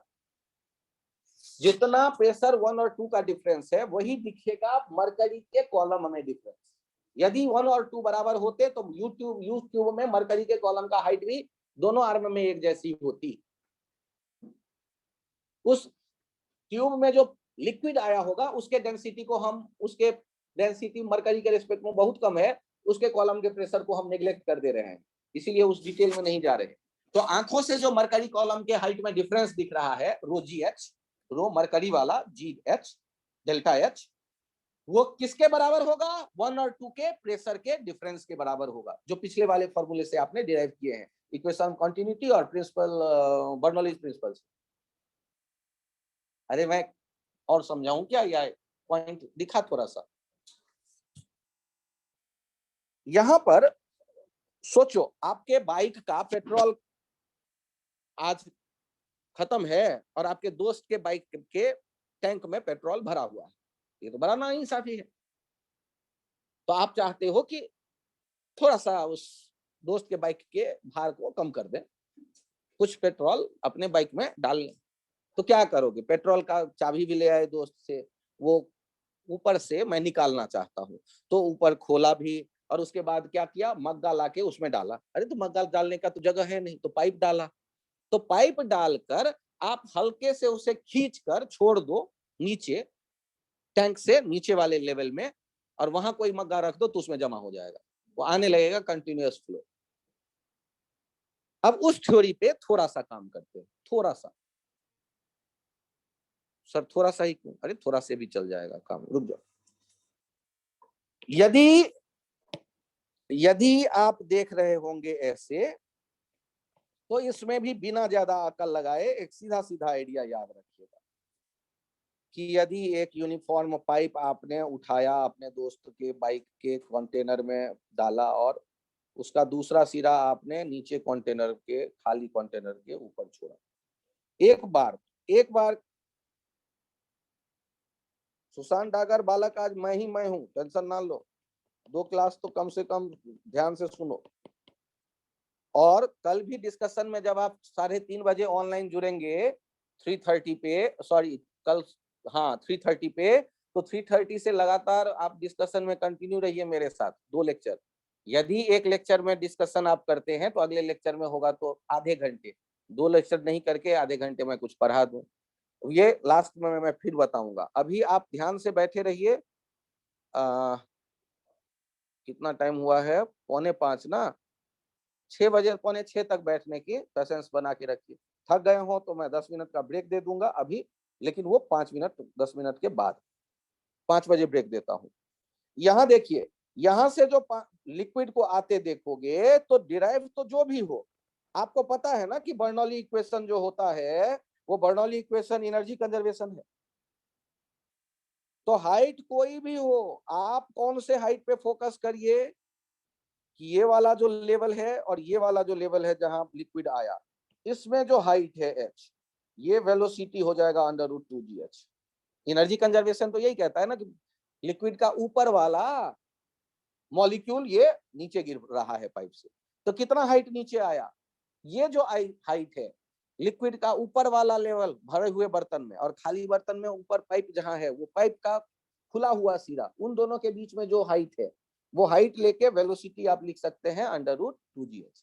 और डिराइव कहां से हुआ, बर्नौली से। बर्नौली क्या कहता था, सर बर्नौली तो सेम लेवल में अप्लाई करते थे, ये तो दो अलग अलग लेवल आ गया। हाँ यार, यहाँ तो लफड़ा है, विचार करते हैं थोड़ा सा।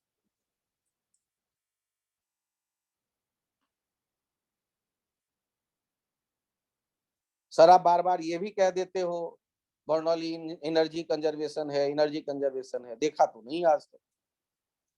फॉर्मूले से तो यही आ रहा है, loss in potential gain in kinetic type. यहां देखिए, आप यदि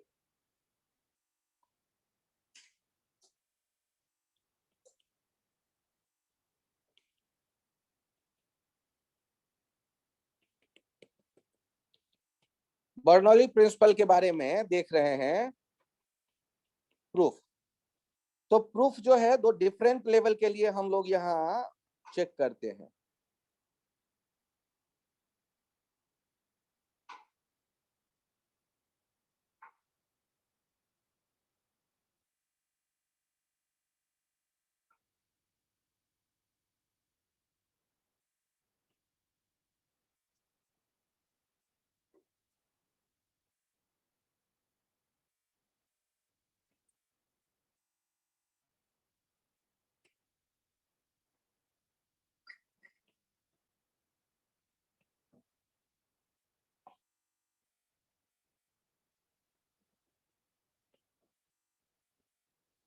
ध्यान से देखिए, एक कंटेनर में लिक्विड का फ्लो हो रहा था और मैंने इसे सिस्टम मान लिया,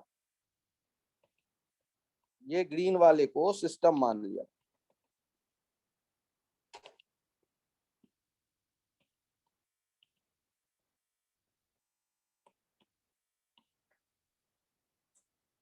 यहां बना दिया ग्राउंड।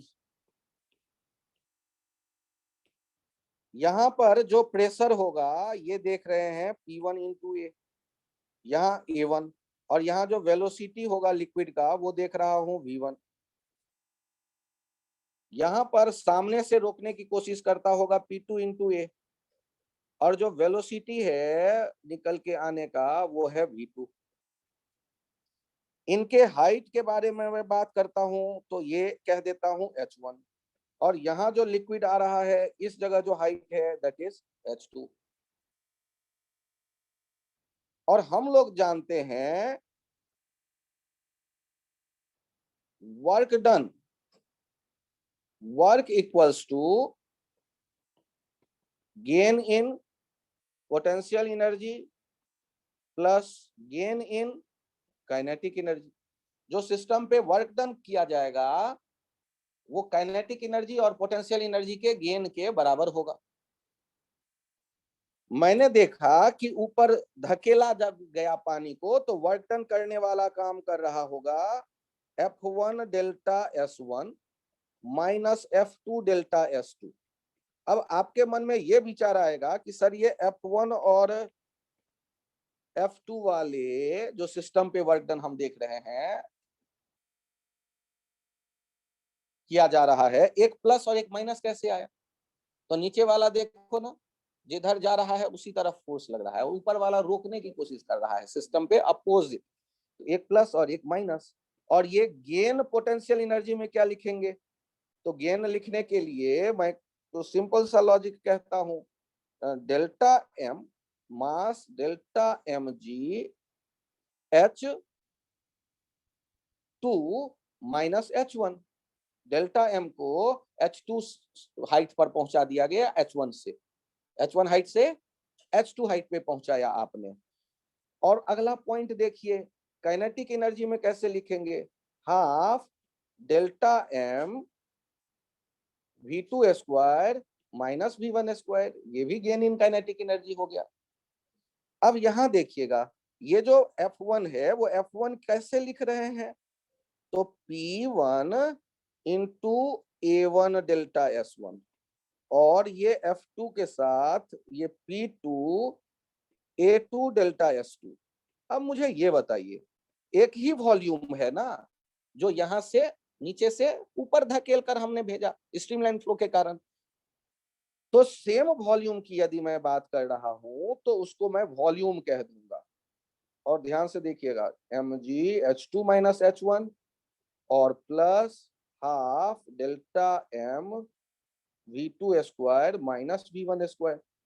और हम इसको देख रहे हैं कि A1 डेल्टा S1 और ये जो है A2 डेल्टा S2, ये जो है वो डेल्टा वॉल्यूम हो गया, डेल्टा कैपिटल V। एक रिलेशन इसे देखिए, जो वॉल्यूम नीचे है छोटा सा डेल्टा S1 में A1 डेल्टा S1, वही धकेल कर ऊपर भेजा। तो A2 डेल्टा S2 भी वही डेल्टा वॉल्यूम। डेल्टा वॉल्यूम से दोनों तरफ डिवाइड कर दो तो रिलेशन क्या आया देखना ना। ये ब्लू कलर में मैं लिख दे रहा हूं, P1 माइनस P2 और delta M by delta V का कोई और नाम आपके दिमाग में आ जाएगा। मास बाय वॉल्यूम क्या होगा? Density H2 minus H1 half plus half delta M by delta V और साथ में V2 square minus V1 square. अब यहाँ उनको रो के फॉर्मेट में हम लिख देते हैं। रो के फॉर्मेट में कैसे लिख देंगे? तो हम लिख देंगे P1 minus P2 equals to rho G H2 minus rho G H1 plus half rho V2 square minus half rho V1 square. Small v velocity है, तो हम लोगों ने P1 माइनस P2 लिखा rho G H2 minus rho G H1 plus half rho V2 square minus half rho V1 square. Sir इनको थोड़ा बड़े से लिख देते तो अच्छा था। फिर से लिखूं एक बार, चेक करो, फिर से लिखने की मैं सोच रहा हूं। तो पहले तो मुझे ये बताओ, वर्क डन किसके बराबर होता है ये आप क्या जानते हो? पहले वही बता दो मुझे, वर्क डन किसके बराबर? वर्क डन यहाँ कर कौन कौन रहा है ये बताओ। वर्क डन करने वाला कौन कौन है? तो प्रेशर जो 1 वाले पॉइंट पे है धकेल के आगे ले जाना चाहता है लिक्विड को, 2 वाले पे है जो रोकना चाहता है आने से। तो वर्क डन में कौन कौन सा हो गया? P1 A1 delta S1 minus P2 A2 delta S2, ये हो गया delta Mg H2 minus delta Mg H1 plus half delta M V2 square minus half delta M V1 square. क्या ये समझ में आ गया? और आपने A1 डेल्टा S1 को कह दिया delta V, A2 delta S2 को कह दिया डेल्टा V, डेल्टा V से दोनों तरफ डिवाइड कर दिया तो रिलेशन आ गया। ध्यान से देखिएगा, P1 माइनस P2 और डेल्टा V से डिवाइड करते ही delta M by delta V G H2 minus delta M by delta V G H1 plus half delta M by delta V, volume वाला कैपिटल V सोचना, volume वाला capital V सोचना, V2 square minus half delta M by delta V V1 square. क्या मैं इसको एक बार और लिख के बताऊं या यहाँ चल जाएगा काम?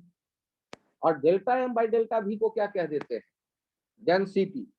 तो आपके पास रिलेशन क्या आ गया है देखिएगा, रिलेशन देखिएगा, P1 माइनस P2 रो G H2 minus rho G H1 plus half rho V2 square minus half rho V1 square. और अब आप क्या करते हैं, 1 वाले को एक तरफ ले आते हैं, P1 प्लस हाफ, वो अगले पेज पे मैं लिख दूंगा या ऊपर लिख देता हूं, P1 plus half rho V1 square plus rho G H1 equals to P2 plus half rho V2 square plus rho G H2। अब आप ध्यान से देख लीजिए कि P1 plus half rho V1 square equals to P2 plus half rho V2 square तो आप जानते ही हैं। कब? जब H1 बराबर H2 हो तो रो जी H2 कट जाएगा दोनों तरफ से। तो आपके पास बर्नौली प्रिंसिपल का जो रिजल्ट आया है वो रिजल्ट देखिए क्या आ गया। P1 plus half rho V1 square plus rho G H1 equals to P2 plus half rho V2 square plus rho G H2। और इसका स्पेशल केस मैंने बार बार आपसे यूज करवाया कि एक ही लेवल में यदि होगा तो H1 H2 को बराबर कर देते हैं, वो काट लिख के भगा देते हैं।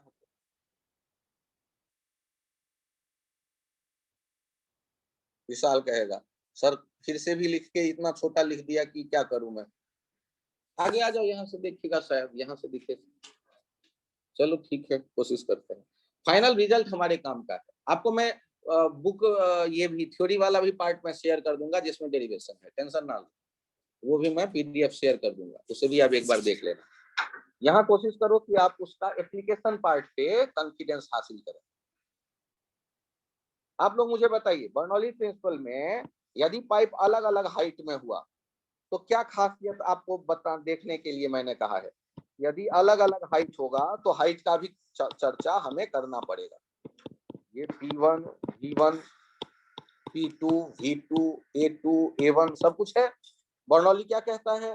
बर्नौली कहता है कि P1 plus half rho V1 square तो आपने पहले ही याद किया हुआ है, equals to P2 plus half rho V2 square. इसमें ऐड करो rho G H1 plus rho G H2। मतलब आप नया जो फॉर्मूला सेट करेंगे दिमाग में, P plus half rho V square plus rho G H equals to constant. ये अलग अलग लेवल यदि है हाइट तो ये, और same level at same level, तो सेम लेवल का मतलब H1 इक्वल्स टू H2। तो उस केस में तो हमारे पास यही होगा, P1 plus half rho V1 square equals to P2 plus half rho V2 square. Rho G H1 H2 के सोचने का काम ही नहीं है।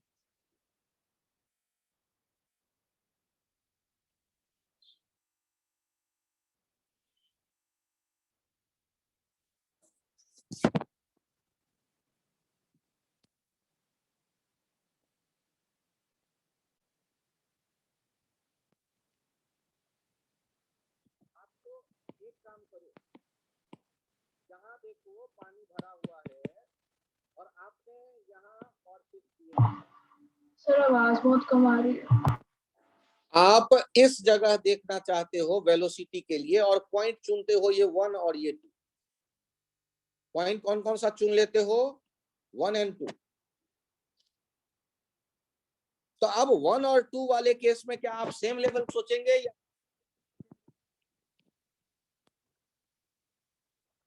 अलग अलग लेवल सोचेंगे?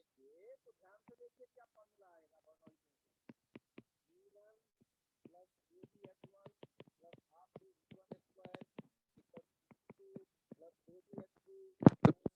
Half rho V2 square.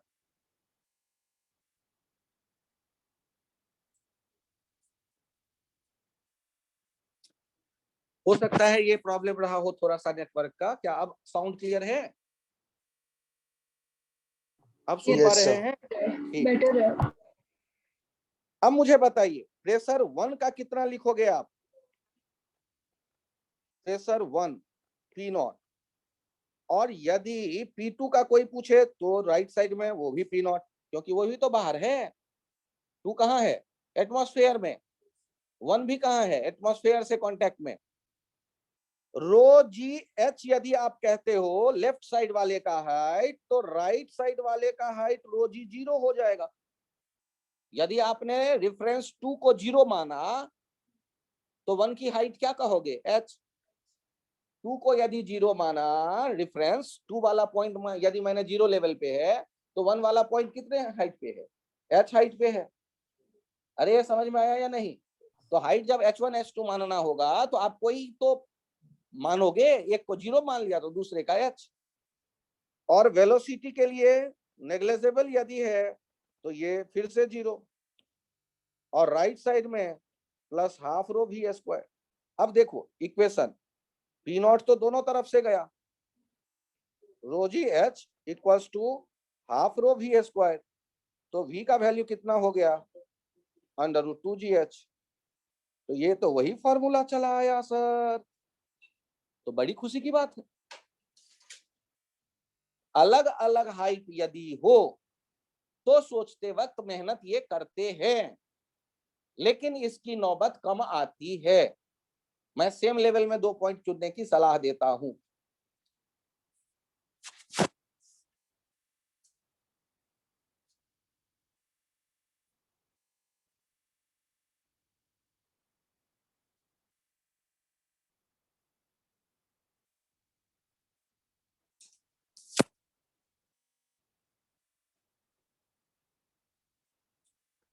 अच्छा, एक पॉइंट की बात करते हैं।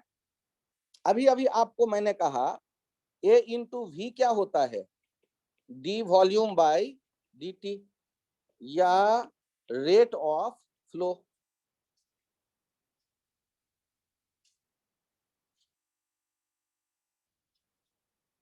अब आप एक कंसेप्ट सीखते हैं कि एक बर्तन में यदि कहीं पर छेद कर दे और वहां से पानी निकलना शुरू हो, ध्यान दीजिएगा, ये A2 वाले ऑरिफिस जो है वो फार लेस देन A1 है, यहां का एरिया A1 कह दिया गया, और ये H हाइट से आप देख रहे हैं पानी बाहर आते यहाँ, तो √2gh, ये तो आपने याद कर लिया हुआ है। तो आप मुझे ये बताइए कि टाइम के साथ ये हाइट कम होता दिखेगा या नहीं दिखेगा, भले ही धीरे धीरे एरिया कितना भी छोटा हो, लेकिन टाइम के साथ हाइट कम होगा। तो टाइम का हाइट का रिलेशन क्या है, बर्तन को एम्प्टी किया जाए तो उसमें कितना टाइम लगेगा, उसके इक्वेशन कैसे बनेंगे।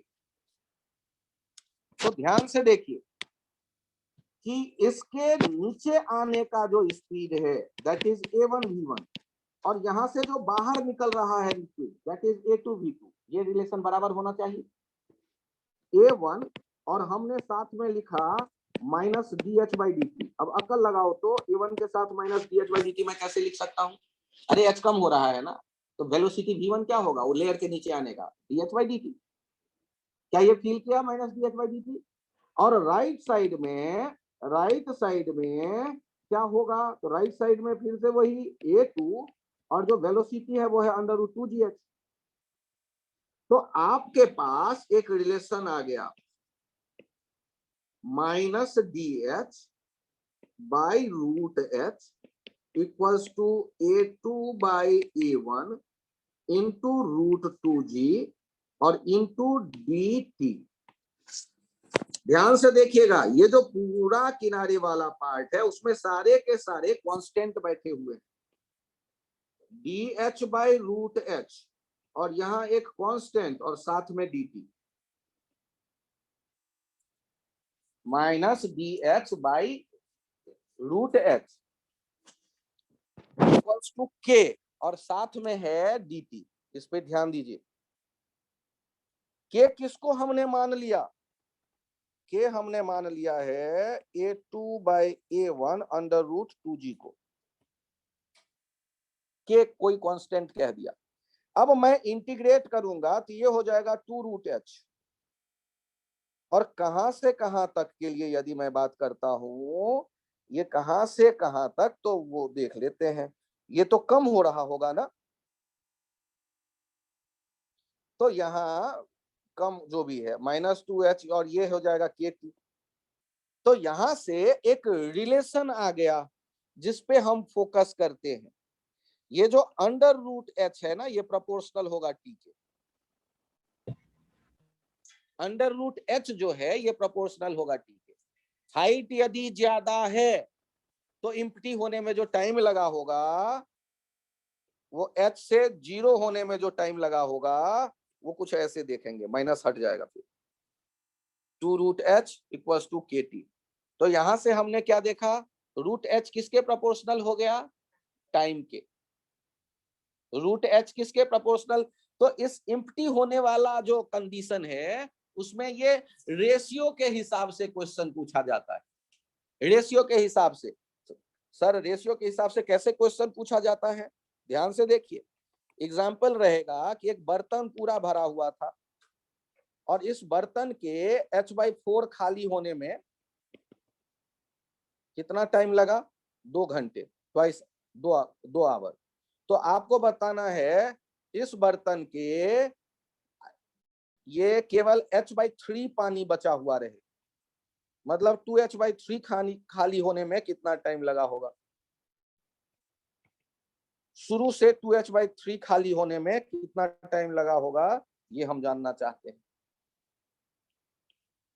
ये h से h/2 होने में कितना टाइम लगा, वो अवेलेबल है आपके पास। तो सर बर्तन पतला कैसे हो गया, अरे जगह कम हो गई इसलिए बनाया है, एक ही बर्तन है। आपने 2 घंटे में देखा कि h/4 हो गया पानी, नीचे छेद किया हुआ है।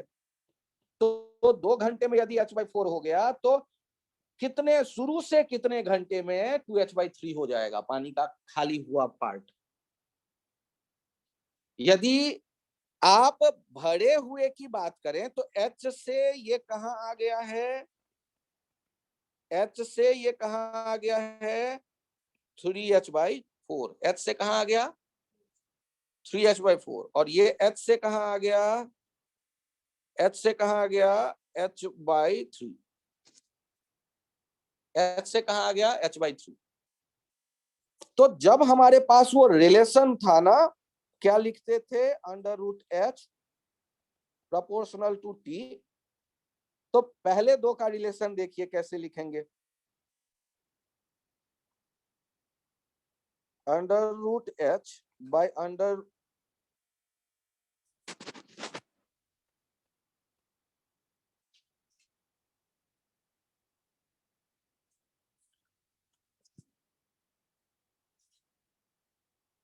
पिछले वाले पेज पे आके एक बार इसे देख लीजिए। इंटीग्रेशन में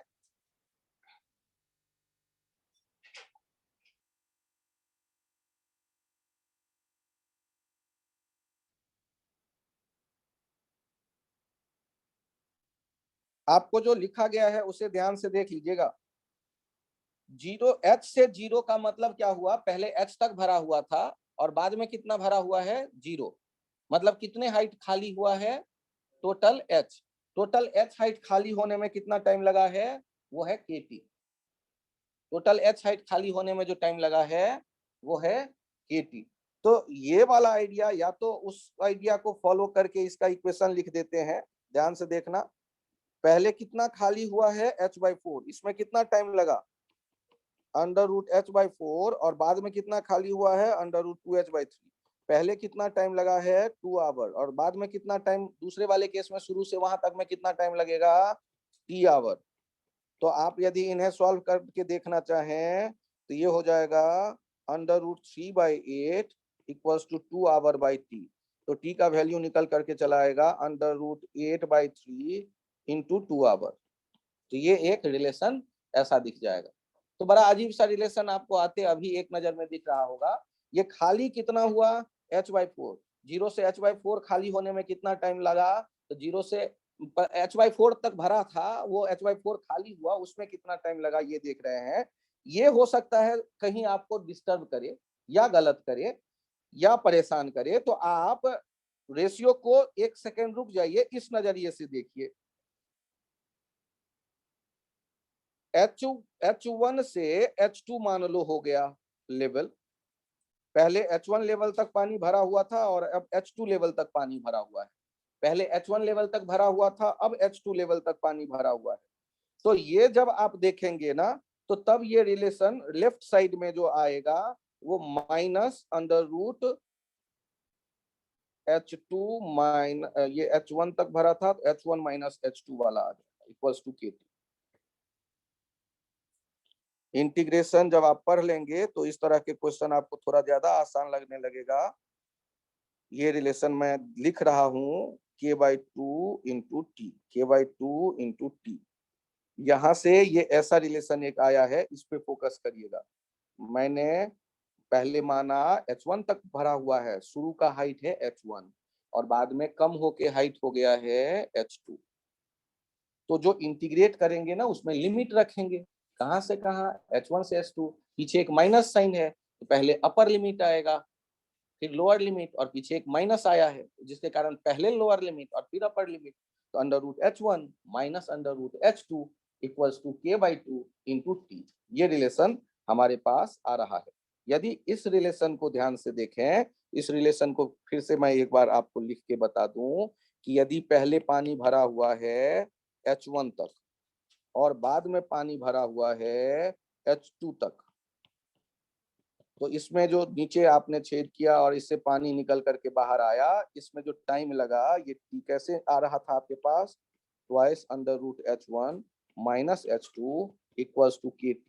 ये इस रिलेशन से आया था आपके पास, ये इस रिलेशन से आपके पास आया था वैल्यू कि यदि H1 था और ये फिर H2 हो गया, तो हम ये देख रहे हैं twice under root H1 minus under root H2।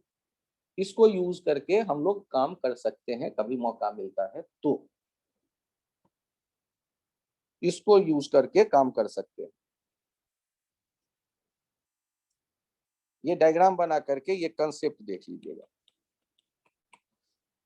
जहां के एक कांस्टेंट है, रेशियो वाले क्वेश्चंस बनते हैं, के कट जाता है, के एक कोई कांस्टेंट है, रेशियो वाले क्वेश्चंस बनते हैं, के कैंसिल आउट हो जाता है। ये डायग्राम के साथ एक कंसेप्ट बना करके ध्यान रख सकते हैं। सर 1 मिनट नोट करो। हाँ, इस डायग्राम को आप बना लीजिए, इसको कंसेप्ट कह करके याद रखिए।